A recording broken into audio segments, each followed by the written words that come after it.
Hello everyone, let's try to understand activated sludge process now. So activated sludge process is a type of suspended growth system. Earlier also we discussed in brief. So here what happens, the biomass which is there, it will always be in suspension. So what is this biomass made up of? It is made up of microorganisms like bacteria, protozoa and some gases and their cell tissues. So this is in suspension, and in suspension of what? In suspension of sewage.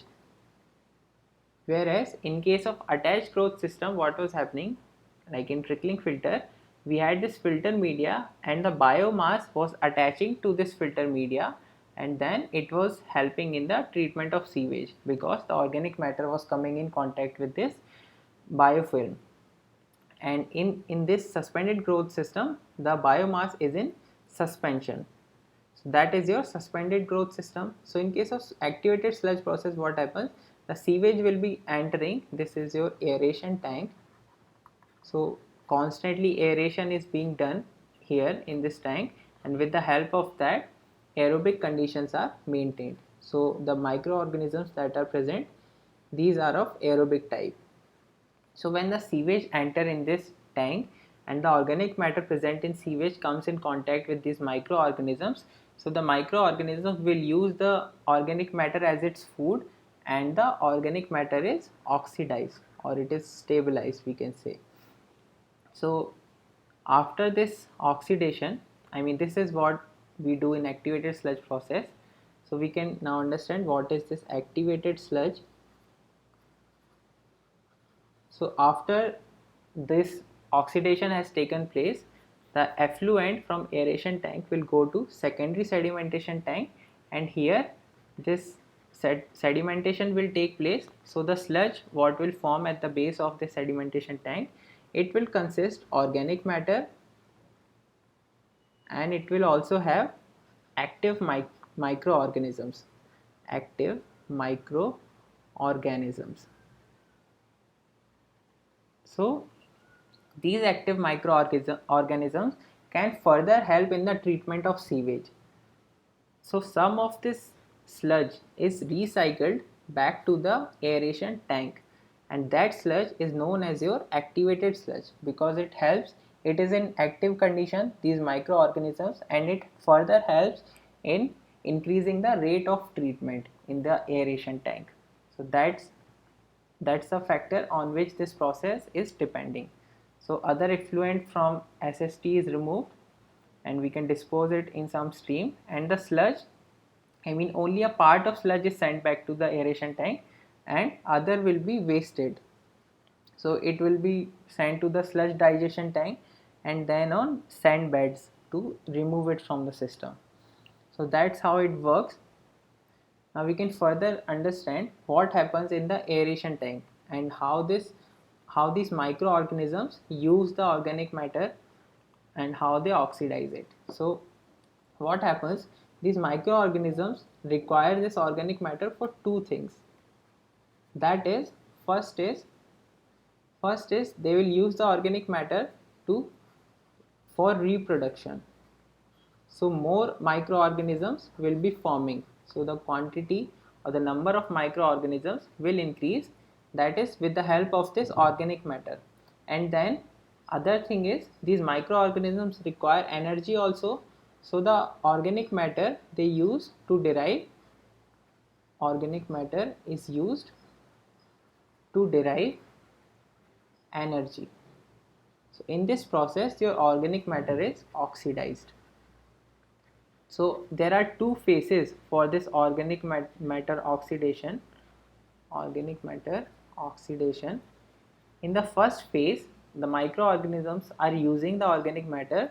So CO2 is generated, and apart from that water is generated, and we are getting more microorganisms as we saw in the first step, more microorganisms. And in the second stage, these microorganisms, when sufficient food is not available, I mean that is organic matter is not available, then they will go in the stage of endogenous respiration. That is when they start eating their I mean they start using their own cell material for energy, and at the end of this phase your organic matter will be completely oxidized, and we'll get the oxidized organic matter, and some matter will be there which cannot be oxidized, that is your non biodegradable organic matter, that will degradable organic matter that will also remain. So that's how the treatment works. So here the in aeration tank sufficient, I mean systems are provided for sufficient aeration and mixing depending upon the type, and after that here also secondary sedimentation tank has to be provided. So because the settling of this organic matter is happening in the secondary sedimentation tank, here we are just oxidizing and stabilizing the organic matter.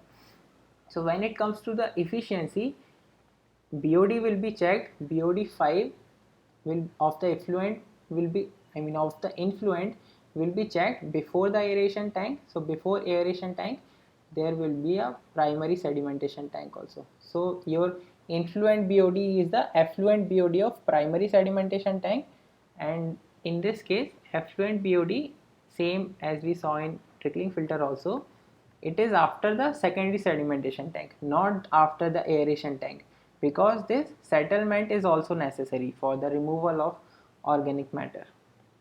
So that's how it works. So there are some more terms. First is this mixed liquor. What is this mixed liquor? It is the summation of your activated sludge and the sewage which is entering, I mean sewage, we can say effluent from primary sedimentation tank. So that will give you the idea that how much microorganisms are present or how much biomass is present in general terms. So one index is also used for that, that is known as MLSS or mixed liquor suspended solids, to give the idea that how much biomass suspended solid. So it gives the idea that how much biomass is present in the waste, and the unit for MLSS is in milligrams per liter.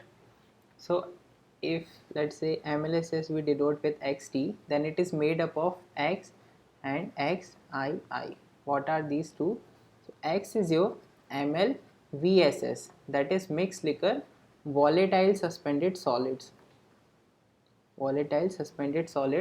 and XII is your inert inorganic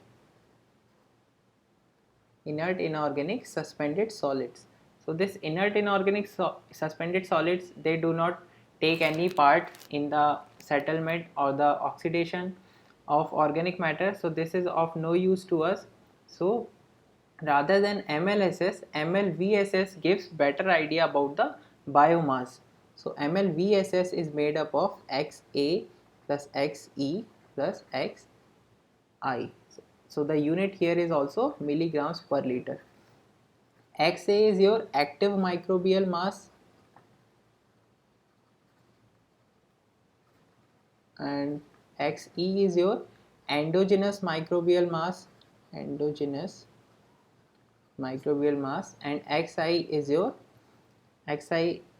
non-biodegradable suspended solids. So here this inert inorganic suspended solids, I mean the effect of this XII is removed if we are using MLVSS. So MLVSS is preferred over MLSS because of this reason.